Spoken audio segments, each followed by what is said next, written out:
Hey guys, it's the Sparkly Crafty Teacher here, and here is part 2 to 30 ways to engage your students during a Zoom call. So stay tuned.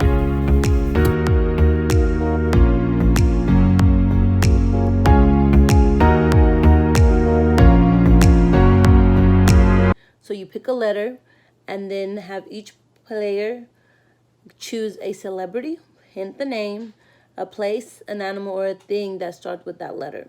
And the first player to type in all 4 into the chat feature wins that round.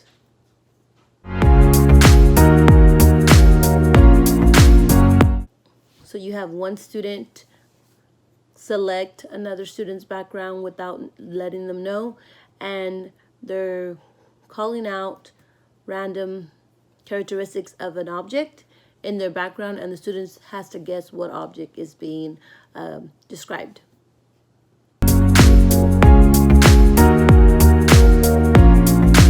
One student in mute and he says something, and the other students are trying to guess what he's saying. So you choose a color and have all the students bring as many objects as they can of that color to the screen, and the student who has the most objects with that color wins.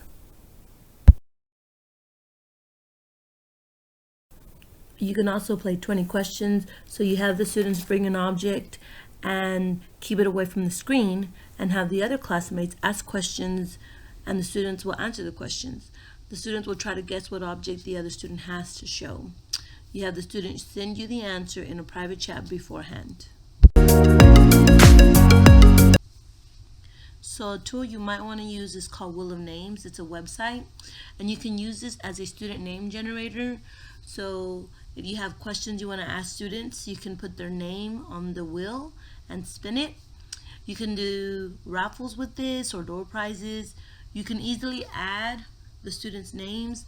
You can even add pictures, so the pictures will be what is on the spinner.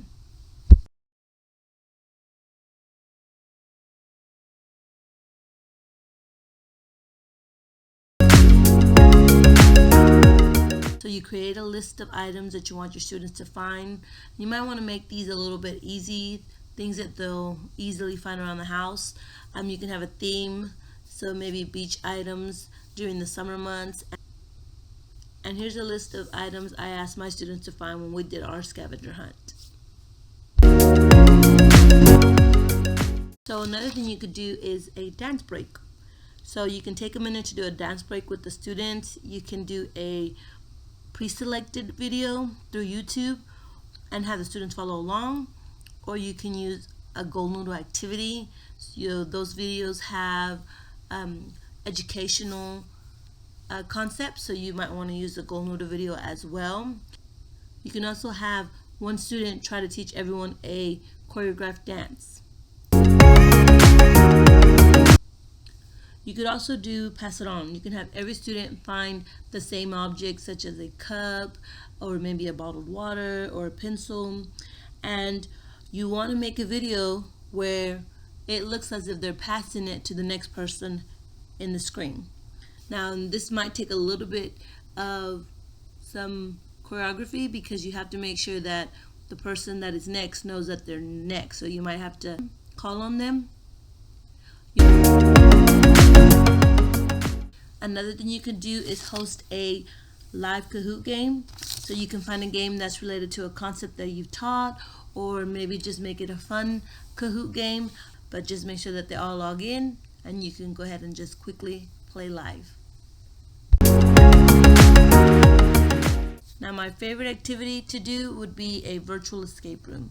So you can Google online free virtual escape rooms and you will find a few. And I'm going to link some below and then just project it on the screen as they work through them. Or you can even send students to breakout rooms and have them work in teams. Another thing you could do would be to host a virtual movie night. You can have a movie playing on your screen and share your screen with the students, and then just ensure that your audio settings are correct so that they can hear it as well. You could even have the kids pop popcorn at their house You want to make sure that they're all muted, but you can have them put questions or comments or reactions in the chat room. So you can take your kids on a virtual field trip. So this would be similar to the virtual movie, which could be to the Smithsonian, which could be to the San Diego Zoo. So you could do a quick Google search, virtual field trips, and there's tons of resources out there. And they even have them separated by categories, so you could find a virtual field trip for science, for math, for art. So it's a really neat idea. Another thing you could do would be a game called 2 Truths and 1 Lie. So have a student tell 2 truths and 1 lie about themselves. They can do this in the chat, or they can do this verbally. And the rest of the class tries to figure out which of those is the lie. Now my last activity would be to have a collaborative story time. So you as a teacher can start a story with 2 sentences, and then each student takes a turn and adds 2 sentences to the story. Thanks for watching, and as always, put a little sparkle in teaching and crafting.